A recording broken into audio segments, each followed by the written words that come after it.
5-hour pizza. Masarap siya. Alam niyo kung bakit? Ayan o, nakalagay o, delicious. Paborito mo yung pagbaban life. Plus inaisingan mo pa na nagka-camping ka pa habang nagbaban life ka. Napakasarap nun. Salamat Kim Chu sa pantamong yan. Tulad na lang ng sasakyan na to. Maraming nagsasabi na ba't ang liit ng binili mo? Liit-liit niyan sa'yo. Ibig kumuha ka na lang ng mga high ace. Hindi bumili ka. Gusto mo pala eh. Bili mo yung high ace. Kumbaga, wala. Ikaw at ikaw lang makakaalam kung ano yung mga bagay na magpapasaya sa'yo.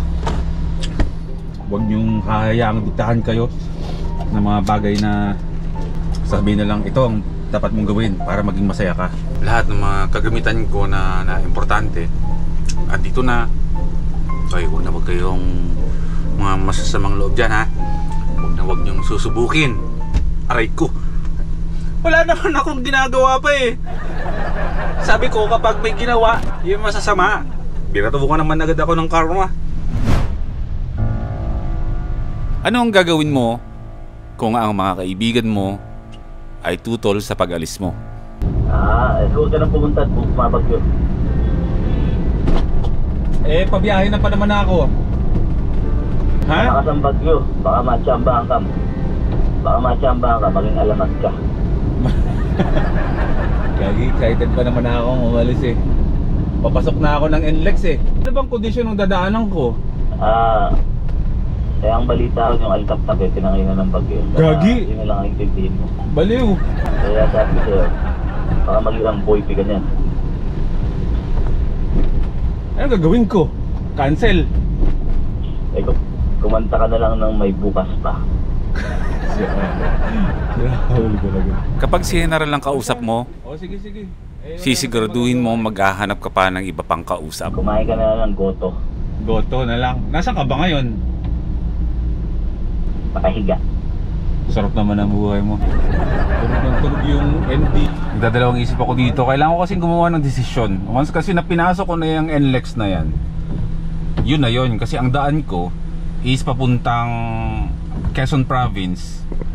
Iti-take ko yung NLEX, magsa-skyway ako. Pagbaba ko nun, pabatangas na ako. Konti na lang Quezon Province na. Kung ganito yung panahon dito sa Bulacan pa lang, na talagang, ayun o, sobrang dilim na alam mong merong something na bubuhos na napakalakas na ulan. Ang next kong kausap, si John Engero. Hello bro, nasaan ka ngayon?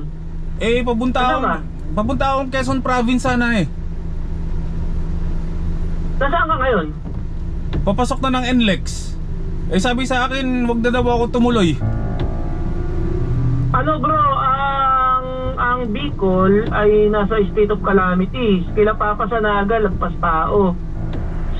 Ngayon, yung way ng Quezon, east way pa Bicol, di ba? Tama ba? Oo. So, more or less, nandun yung bagyo. Dito sa Metro Manila, signal number 2. Ayun, lakas ng ulan, no? Galing kang Biskaya? Hindi, galing akong Bulacan. Galing kang ano? Malolos. Pinipigilan din ako nila General umalis eh. Kaso pinagandaan ko. Delikado bro? Pinagandaan ko ng ilang araw pa. Si Watod. Naku, delikado. Ito pa naman ang punta mo dagat? Quezon, di ba? Dagat yan. Dagat yun, tabing dagat. Negative? Hindi ko alam sa Quezon, pero dahil nga ang Quezon ay papuntang Bicol at ang Bicol ay grabe, yun, i-consider mo. Sige. Ayun, hello? Hello bro. Pinagandaan ko kasi nung matagal ka sabi na ako. Pinagandaan mo? Oo, sabi ko kakain ako ng mga... tatanungin ha, delikado kung tutuloy ka. Delikado yun. Ang pinakamaganda mong ang pinakamaganda mong source ng information na pagkukuhanan, punta kang DOST Pag-asa sa Facebook. Tingnan mo kung yung mga dadaanan mo papunta ng Quezon ay kung anong sitwasyon. Kung gaano kabilis yung hangin, kung anong signal ng bagyo. Yung sa mga dadaanan, alam mo naman yung dadaanan. Ikaw bro, yung kasi, yung ulan, hindi ganun kalakas. Ang malakas yung hangin. nagsisimula na naman ako ma-frustrate sa mga bagay-bagay. Ito nga eh. Ano sa inyo? Kamusta sa inyo? Ha? Diyan sa Bulacan, kamusta? Wait lang. Wait lang bro, may kumakausap sa akin. Yes po. Dito po, pumasok po kayo dyan. Pag dumiretso po kayo yan, NLEX po yan. Dito po, dito. Opo, kanan, tapos dire-diretso kanan, tapos kaliwa. Opo, bawal po dyan. Sige po. Teka lang, magtotoss coin ako. Okay. Huwag na nga ako mag-toss coin. Kung ako na, siyempre, ikaw ba, ilulusong mo ba? Siyempre, pag may nakita kang basa dadaanan mo, matik yun. Balik, di ba? Anong oras na ba? Aga pa? Oo, alas 3 pa lang, pero pa parang alas 6:30 na yung kulay dito eh. Okay nga. Pero alas 3 pa lang. Ayun. O sige, pack up na. Wala lang naman. Importante ang safety, priority pa rin. Although may maganda kang story sa biyahe mo, kaso yung safety pa rin, syempre, di ba? Kaya nga baka lumubog to at napakababa pa naman ito. Oo, tas sa inyo pa, lubugin pa sa sa Malolos, tapos wala ka. Baka mamaya kailanganin. Yun, binigyan mo na ako ng dahilan para umatras. Yun ang priority. Sige. Di ba? Napaka-selfish ko, no? Aalis ako, nakalimutan ko yun. Ingat bro, ingat. God bless na. Ingat. Thank you. Ngayon, kanina si General yung una kong kausap. Ngayon si John Engero. Walang may gustong tumuloy ako. Pero sige, wag na rin tayong tumuloy. Ganun talaga, minsan may mga plano tayo na hanggang plano lang, pero nag-fail. Pero sa safety na lang din natin. Bagyong Christine. Sige, wag na. Sapat na yung meron akong dalawang kaibigan na tumututol na tumuloy ako.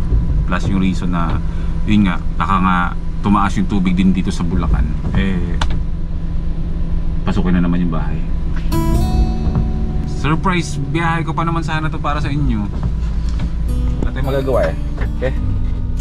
Let's go. Back out. Kaysa malagay pa tayo sa alanganin.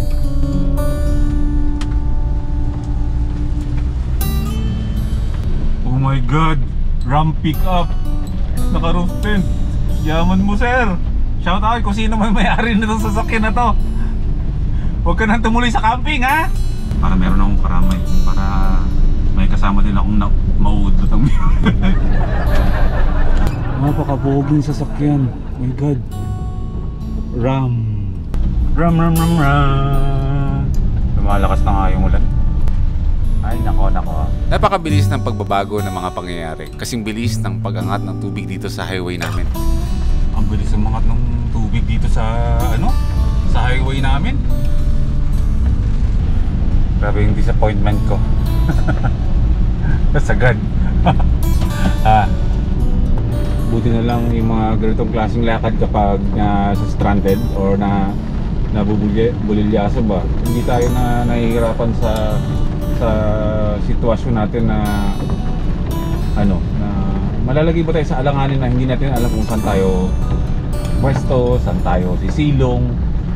Yung kagandahan kapag yung camper van yung dala natin, kahit na sabihin mo mas stranded tayo na baha masa unahan, pero hindi ko i-allow yung sarili ko tulad dito baha. Sa kagustuhan ko ba na mapush yung biyahe ko ay i-risk yung sarili ko, yung sasakyan para matuloy lang yung biyahe.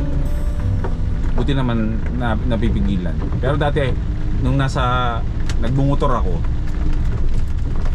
madalas akong ganun. Pero alam ko may experience natin yan kasi sa mga susunod na mga biyahe natin nakamotor tayo Pero ready ko na lang yung sarili ko. Tsaka siguro medyo pipigil-pigil lang ko yung kasama ko. Direct Gino, masyado tayong maging tayo sa sa ruta natin gagawin. At yung panahon ngayon medyo hindi maganda. Baka malagay ba tayo sa alanganin. Commander Daot, shout out. Ina-call out ko lang kayo aking mga kaibigan kasi yan yung mga kasama natin na babiyahe sa mga susunod na mga araw ba. Hanap muna ako ng kape, pampababa ng disappointment. Kami yung mga magkakasama. Bumili ako ng merienda at meron ako nakilala na naka-minivan din. Ano pangalan mo bro? Eve. Si bro Eve, nakita niyo yung white na van doon. Camper van project. Lalasunin ko lang kasi gusto niya makita, ipapakita natin yung loob ng camper van natin para bukas agad paset up niya na ng camper van. Yan bro. Oh, yan yung ano ko. Bahay-bahayan. Ang sarap ah. Oh, lahat to converted as kahoy. Yan, lahat kahoy siya. Tapos dati may lamesa yan dito kaso tinanggal ko na kasi masikip. Tapos ngayon mga naka-box lang ako ngayon. Tapos yung mga gamit ko dito, mga groceries, ganyan. Tapos andun yung mga tools ko, pina-simplified ko na lang siya. Ayan, tapos ito yung roof tent ko, ito yung awning ko. Para pag nag-camping, all good. Patingin ako ng ano mo? Welcome to Raw Vlog, let's go. Ay, ganda. Anong ano to? Anong Suzuki? Anong modelo to? F6A. Okay, familiar sa akin yung itsura ng ano mo, ng modelo. Suzuki F6A? Ano yan? 660cc? Yata. Oh, parang gano'n yan. Kadalasan naman gano'n eh. Hi! Hi! High roof din pala siya, no? Oh. Ganda nito bro, gawing camper van bro. Magkano pili mo dito? 35. Yeah! 35,000 pesos. Meron ko nang ready agad na ano, base unit pang ano, pang camper van. Magandang ano yan bonding with the family kids kapag nagka-camping. O siya, tutuloy na ako bro ha. Salamat sir. Nice meeting you. Malamig na ngayong panahon. Nilalamig pa ako ng sobra dito sa loob ng camper van. Kasi dati, yung camper van na to, yung aircon nito is malahininga. Parang binubugang, parang hinihingaan ka ba sa mukha. Ganon yung aircon niya, mainit ba. Di ako nag-open window kasi nga yung tubig pumapasok dito sa loob ng camper van. So no choice tayo, nag-aircon tayo. Kaya wala rin naman akong choice kundi tiisin yung lamig. Naka number 1 yan. Hindi ko alam kung anong ginawa dito ni Bro Dodong Laagan, si Surplus TV, kung paano niya nagawang palamigin ng sobra itong camper van natin. As in talagang number 1 lang, aayaw ka na. Parang isusumpa mo yung lamig. Marami nang mga problema sa mga every wagon na na mainit ang aircon nyo. Hindi yan totoo. Hindi yan totoong mahina ang aircon ninyo. Totoong kayang palamigin ang aircon ng Suzuki every wagon na yung lamig na parang nasa freezer ka. Ngayon number 1 lang yan, pero wala na akong balak gawing number 2 or number 3 kasi kahit may init yung panahon, pag nakabukas ang aircon nito, sobrang lamig talaga, as in sasakit yung katawan mo. Wala tayong choice ngayon. Sumasakit mo nga yung ulo ko sobrang lamig Si Dodong Lagan lang ang nakagawa na palamigin itong sasakyan na to. Hindi ko mawari na pwede palang lumamig ng sobra to o may ilalamig pala ng matindi itong Suzuki every wagon. Huwag kayong mawawala ng pag-asa kung naka every wagon kayo tapos mahina yung aircon. Kailangan nyo lang ng magaling na tagagawa ng aircon ninyo. Kung kayo ay taga Mindanao, puntahan nyo si Dodong Lagan.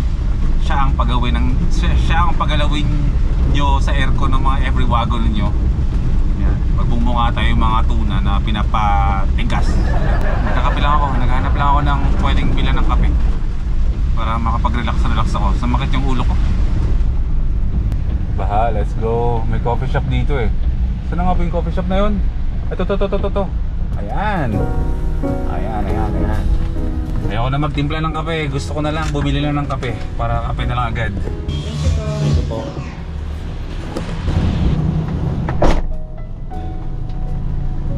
Puro basyo ng kape yung laman ng camper ba?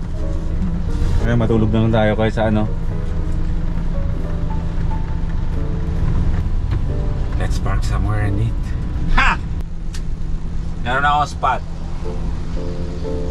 Medyo delikado. Medyo hindi.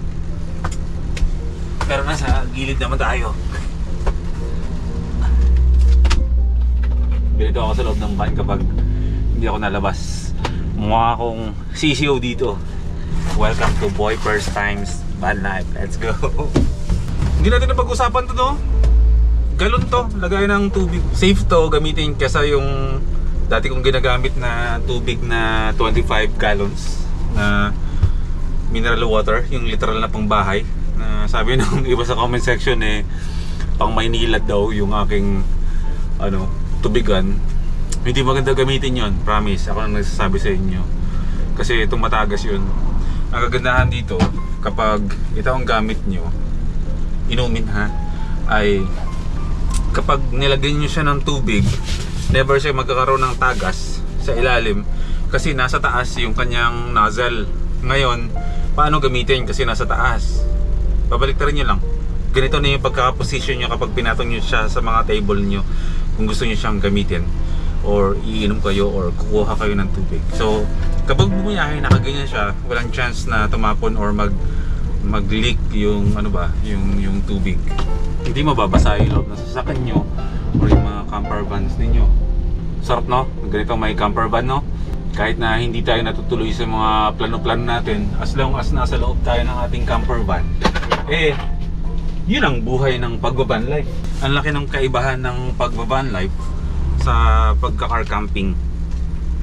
Akala nyo, iisa lang yun, no? Malaki kasi ang kaibahan ng pagka-car camping sa pagbaban life. Ang kaibahan nilang dalawa, ang car camping, pupunta kayo sa isang spot, pupunta kayo sa isang resort para, or pupunta kayo sa isang campsite. Lamig ng aircon ko, lamig na nga ng panahon sa labas, lamig pa dito. Pero ang kaibahan ng pagka-camping, yung car camping is more on camping activities talaga. Pupunta ka sa isang site, campsite, spot, magsiset up ka ng tutulugan mo. Kumbaga every biyahe mo, naglo-look forward ka palagi na merong pag-set up ng camping gear mo, mga gamit mo. Example, ngayong araw, dala ko yung sasakyan ko, pupunta ako sa isang campsite, magka-camping ako, pagdating doon, magbubuklat ako, mag-ayos ako ng mga lutuan ko. Yun ang camping. Ang pag-van life, ang camping is parang isa siyang ice cream. Kumbaga parang isa siyang icing sa kinakain mong ice cream. Na-enjoy mo na yung ice cream mo. Kung meron kang icing, yun yung pagka-camping, eh mas masarap ang kaganapan sa buhay. Pero sa van life, kahit walang camping na mangyayari, as long as kasama mo yung camper van mo, yung bahay mo, yun na yun. Napapanindigan mo yung buhay ng pag-van life. Kasi van life is a lifestyle. Camping is isa siyang activity. So kung nagva-van life ka and then meron kang camping na ginagawa sa pagva-van life mo, aside from buhay mo sa loob ng van or ng iyong camper van, eh mas masarap gawin yon. Pero hindi ibig sabihin na kapag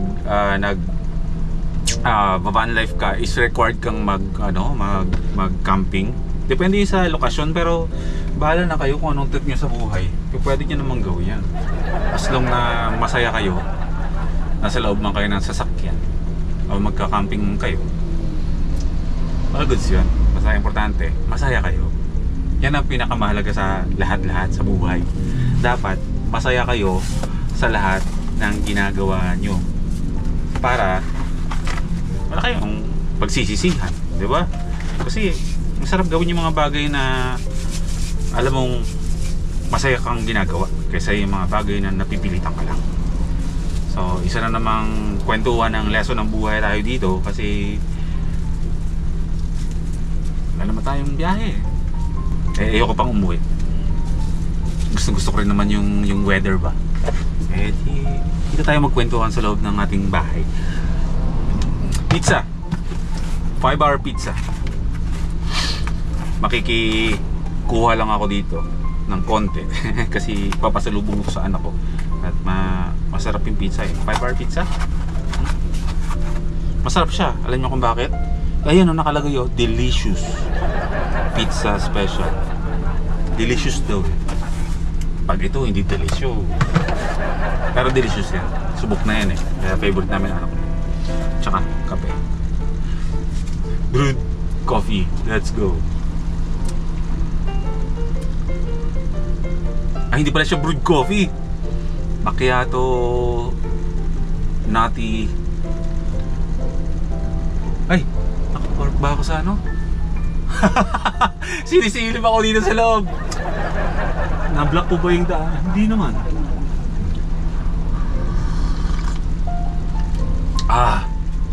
Sarap ng kape ba? Wala na yung mga lamesa ko dito. Mga boxes na lang yung mga pinagpapatungan ko dito sa loob ng camper van. Mga lamesa ko dito, ganyan na lang. Yung mga cooler. Pansin nyo yung kulay na gusto ko. Da? Ano siya? Bottle green.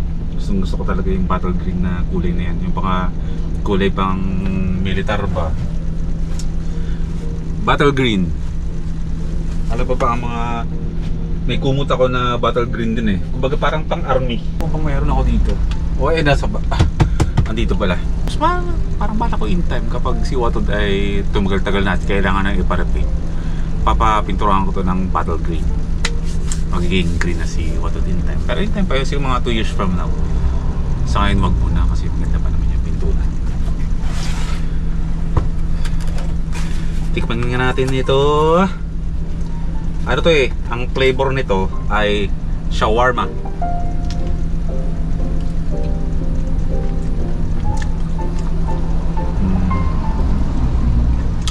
Shawarmang Pinoy, matamis. Nasa tabing highway ako. Nagraragasaan ng mga sasakyan dyan. Pero hindi naman tayo mahagip. Pag nahagip tayo dito, ewan ko na lang sa driver. Bakit nasa gilid na ako? Eh, hinagip ako. So balik tayo sa usapan natin na ang buhay pag-van life. Kung gusto nyo pasukin yung ganitong klaseng lifestyle, pag-isipan nyo ng mabuti kung saan kayo makakagalaw, kung saan nyo mapapanindigan. Kasi ako, though hindi naman ako palaging nagbi-video na palagi ako nasa camper van, pero sa totoong buhay kino-consider ko yung maliit na sasakyan na to na pangalawang bahay. Wala na akong kwarto sa loob ng bahay. Wala na. Ito na yung kwarto ko.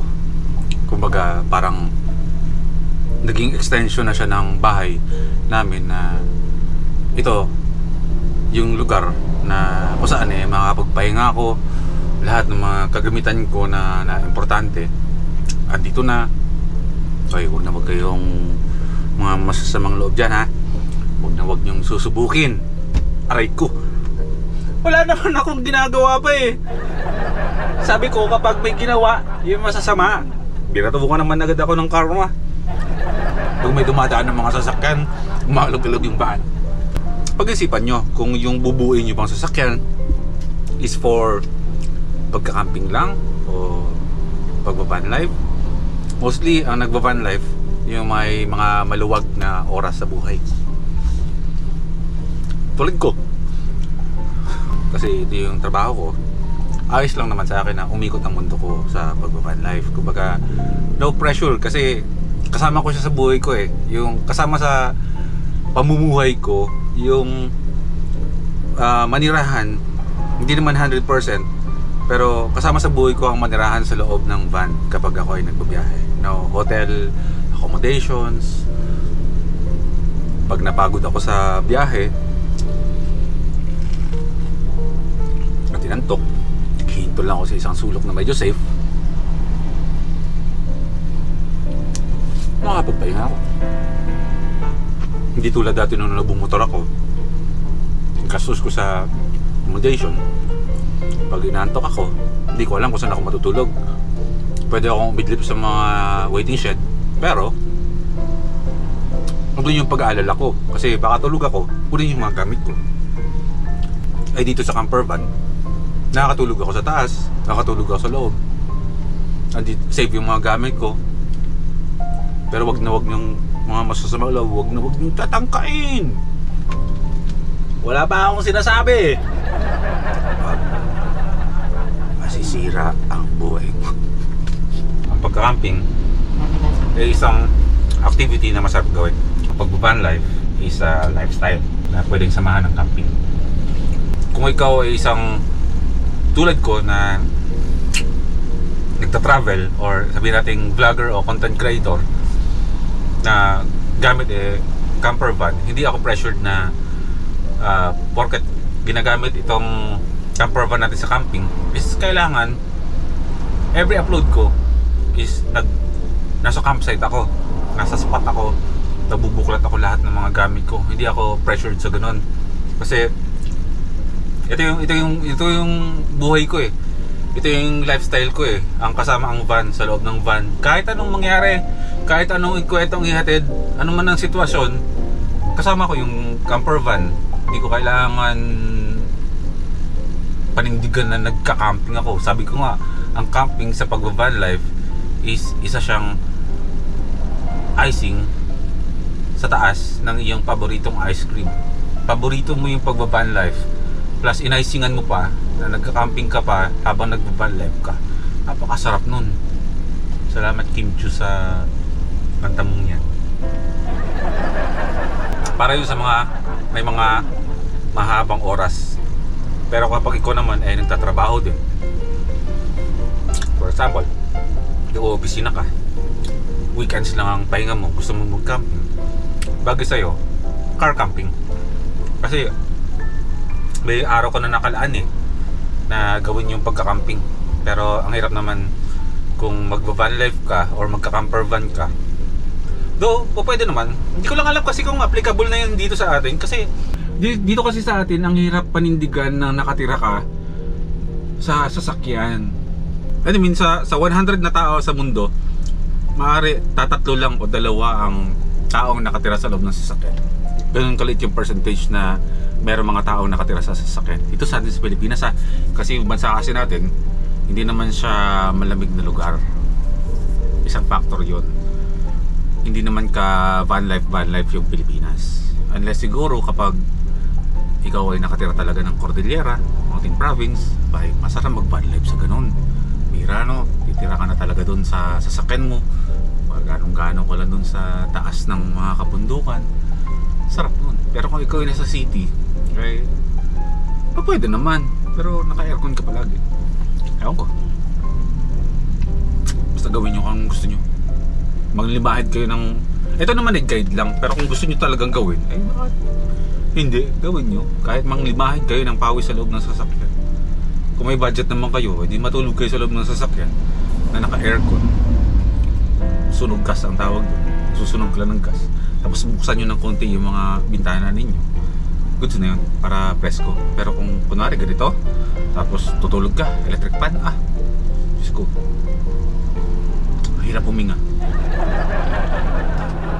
Pero kasi kung ano man, ako naman ay nagbibigay lang naman ng guidance sa inyo pagdating sa mundo ng ganito. Kayo pa rin ang masusunod.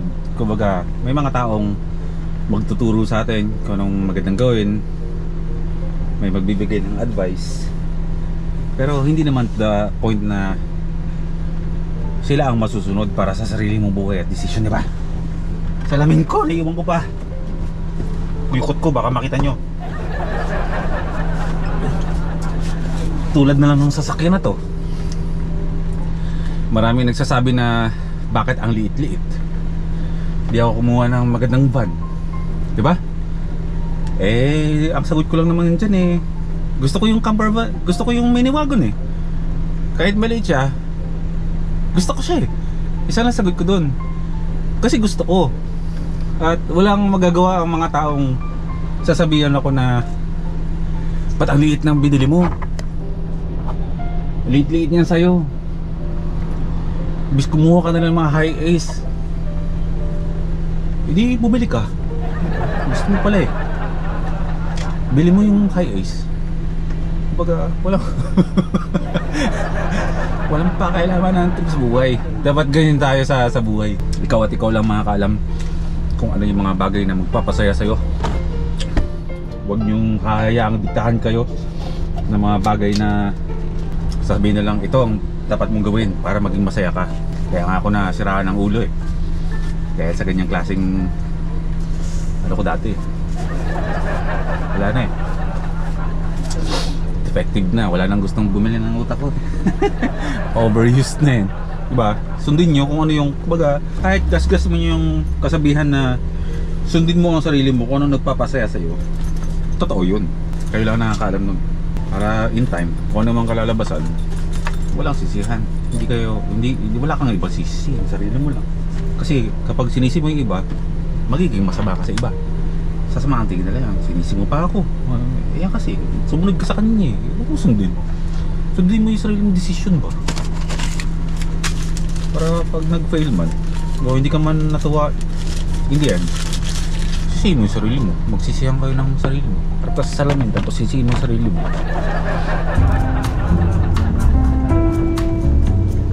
Okay na din. Nawala na sa isipan ko yung na-cancel yung biyahe natin pa Quezon Province. Kahit na kung saan lang tayo tumambay, eh, alam mo yung feeling na parang hindi naman ako nag-iisa. Na andyan lang. Ah! Hello mga sir! Dapat pa Batangas ako. Batangas, Quezon Province, pero cancelled. Pagkasinan, hindi kami galing, lakas ng ulan. Malakas doon? Ayun. Number 3. Mag-ingat kayo. Gusto niyo bang sticker? Yeah, thank you. Mga taga saan kayo? Dito lang, Manolos ka, Tabang Claret.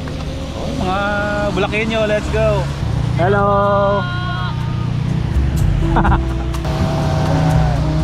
All good. Yan, ang ganda ng van mo ah. Bahay ko to. Mga isang oras na ako dito. Dumating na rin yung naantay ko. Bro, ano pangalan mo bro? Rap sir, rap. Rap ng Lalamove. Sinalubong ko na siya dito kasi nga doon sa area sa malapit sa bahay eh medyo lumalalim-lalim na konti yung tubig. Para ako hindi na rin siya mahirapan pumasok sa looban. Dineliver niya sa atin yung ating side bag ng gagamitin natin sa motor. Mamaya unbox natin pagdating ko sa garahe sa bahay. Bro, baka meron kang gusto shout Shoutout nga pala sa Nara Boys sa sa LBC. LBC Nara ng Recto Manila. Shoutout sa inyo, ingat sa atin sa palaging sumusugod sa ulan at baha. Ingat tayo. Lalo na ngayon at yun nga masamang panahon eh. Cancelled nga yung alis ko bro pa Quezon Province. Pero okay lang. Pero shoutout sa lahat ng mga riders na lumalaban ngayon sa panahon na kahit na ito napakahirap. Oo, napakahirap na puntahan ng Bulacan ngayon kasi yung mga dinadaanan dyan is lumalagpas tao yung mga baha dyan pero sinuong pa rin ni bro yung Bro Rap. Sinuong pa rin ni Bro Rap yung panahon na hindi maganda. Hanap buhay eh. May pamilya ka na? Opo. Ayun, pag may pamilya ka, kahit gaano kahirap, laban yan. Laban lang. Bro, no? Ingat lang lagi sa atin mga Lalamove. Ayan. Shoutout sa lahat ng mga Lalamove tsaka lahat ng mga delivery riders. Mag-iingat kayo palagi. Bro, thank you ah. Sir, ingat kayo. Mag-iingat ka. Ingat kayo, sir. Sige. Thank you.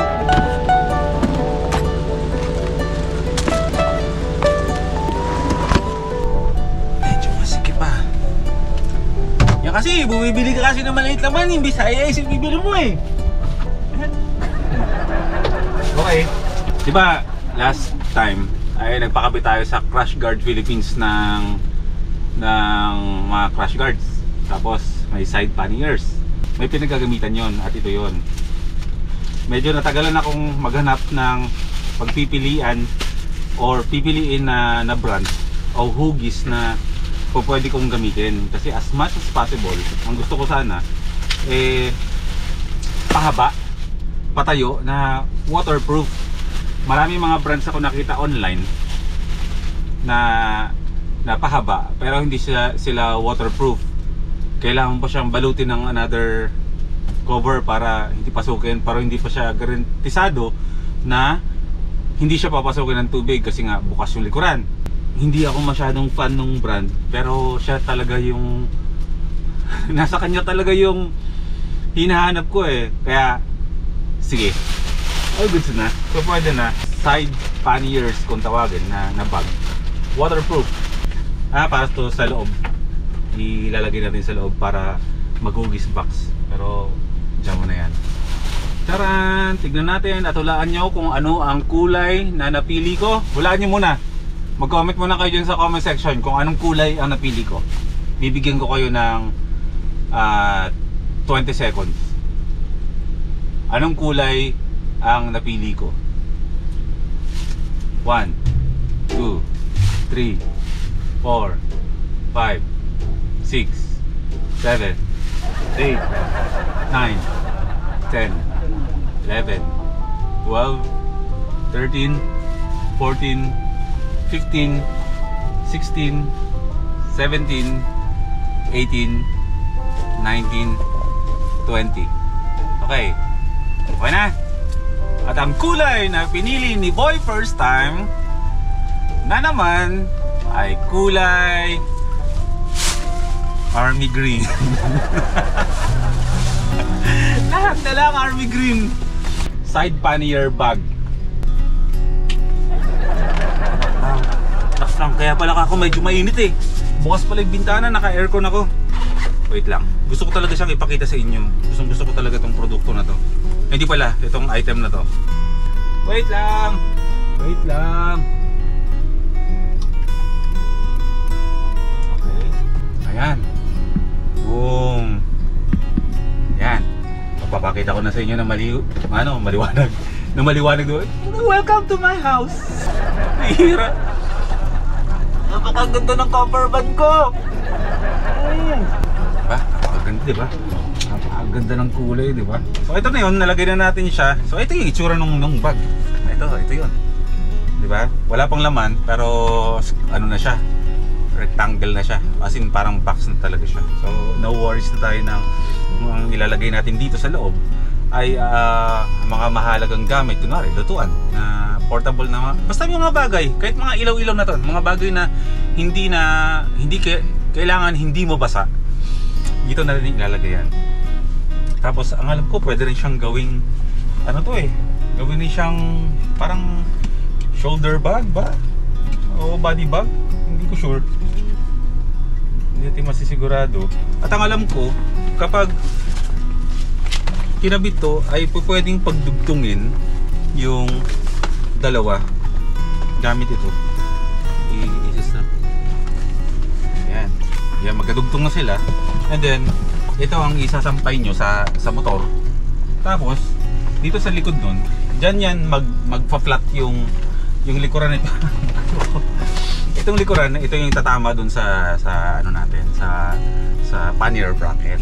Para hindi siya umalog-ulog, hindi rin papasok yung bag sa ilalim nung fender pag wala kasi yun, yung mga bags pumapasok yun sa loob eh. So, naka-steady lang siya. Safe siya. O siya, yun lang yun. Maraming salamat sa pagsama. At kahit na hindi tayo natuloy sa ating plinano, all in all good. Maraming salamat at sinamahan nyo ako sa raw vlog natin ngayon na puro lang tayo naging kwentuhan. Nag-enjoy naman ako. Kanina nang hinayang ako, hindi natuloy, pero ngayon ayos lang. No worries, basta mag-ingat kayo, safe tayo lahat. Mag-ingat kayo sa mga lugar na talagang hinagupit dyan na sinasalanta nitong bagyo. Hindi man dapat o parang wala din sa tamang sabihin ko na mag-ingat kayo, pero or laban lang o lakasan nyo yung loob nyo kasi andyan na eh. Manalangin lang na malalagpasan din. At sabi nga, tomorrow is another day. Hindi naman natatapos yung pagsubok talaga eh, hindi lang bagyo, pero tomorrow is another day. Hanggat meron tayong buhay, meron tayong hininga. All goods, good night sa inyo lahat. Samakit yung ulo ko. Hindi sa lamig eh. Gastos pala mag-camping. Like and